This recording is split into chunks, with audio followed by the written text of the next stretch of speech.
So, NATO in Latin means stability. Roger Wicker's here. He's the chairman of the Armed Services Committee. When I talk about NATO at home, I talk, what do we get? Stability is good, don't you think? Being able to travel. See if this is Trump.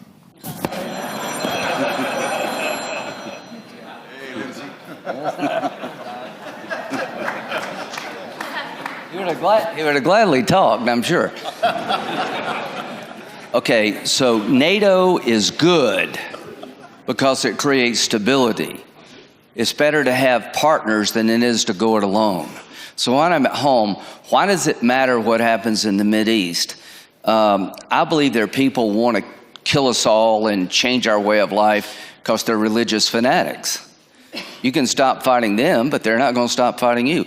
I'd rather keep the fight over there than come to America. I'd rather have partners than go it alone. There are forces in the world that I'd rather have friends help me contain than do it by myself.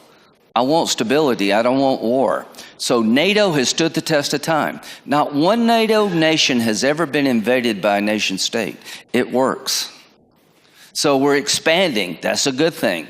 We're in good hands with Mark. He's a worthy successor. Mark spoke yesterday. You were excellent.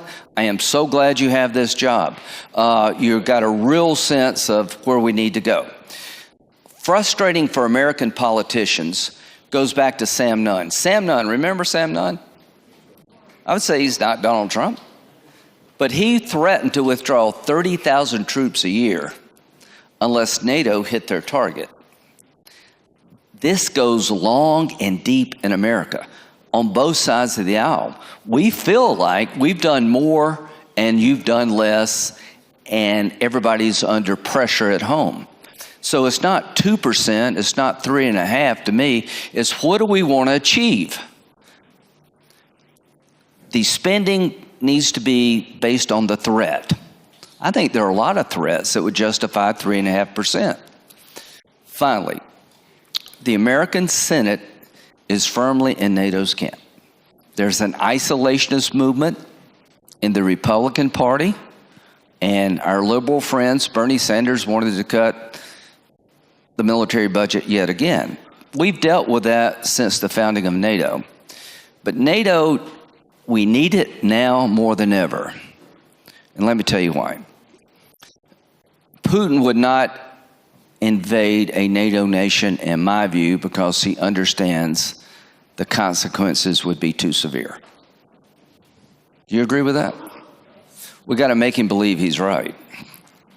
Ukraine. 2014, we got it wrong. Everybody who's worried about who Trump's talking to and how he's doing it, what did you do in 2014? 3 things we failed to do in 2014. We should have integrated our economies with Ukraine to give them hope and have a tripwire so it wouldn't happen again. But we didn't do that because we didn't want to provoke Putin. We should have built up the Ukrainian military so it'd been harder to invade. We didn't do that because we didn't want to provoke Putin. And we never told him what happens if you do it again because we didn't want to deal with provoking Putin. Lessons learned. Don't worry about provoking Putin. Worry about stopping Putin. So, 3 things, real quickly.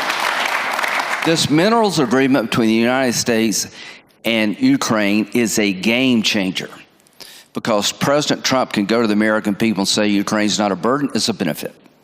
They're sitting on top of $1 trillion worth of minerals that all of us can benefit from by aligning with the West. I told President Trump, it may be the old Soviet Union, it may be the Russian Empire, but I do know he's going after the money. Don't let him steal what Ukraine has to enrich himself, because that's like defunding the police.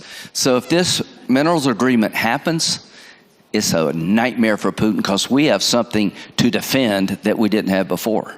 So you better be pulling for this minerals agreement. Number 2, if we don't arm Ukraine to the fullest extent possible, shame on all of us.